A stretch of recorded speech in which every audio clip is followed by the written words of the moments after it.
من و شب و غم و نم بارون، هوای تاریک تو خیابون، نبودن تو و یه دنیا بی خبری. دقیقه ها که بی تو سر میشن، چی میدونی نباشی چی میشم. چقدر بده غم و تب بی بال و پری.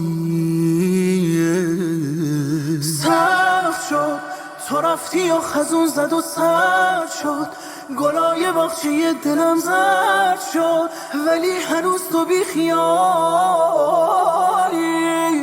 سخت شد تو رفتی و خزون زد و سرد شد، گلای باغچه دلم زرد شد، ولی هنوز تو بی خیالی.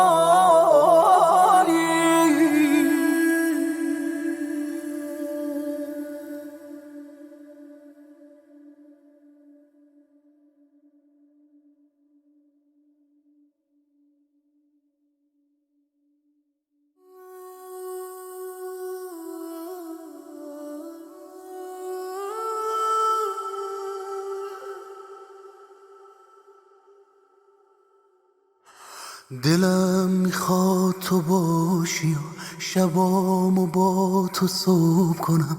بگو تو جای خالی تو چجوری بی تو پر کنم. تو رفتی و صدا زدم من اسم تو کوچه ها، شنیدی تو صدامو باز به روت نیاوردی چرا. سخت شد تو رفتی و خزون زد و سرد شد، گلای باغچه دلم زرد شد، ولی هنوز تو بی خیالی.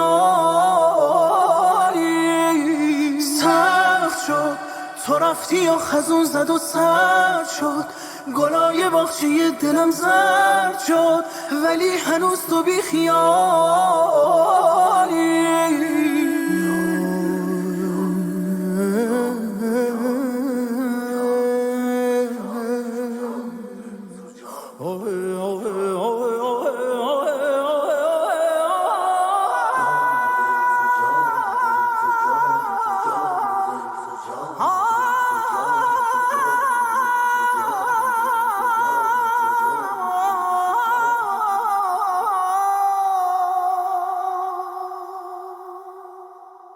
حسین هور، مسعود جهانی.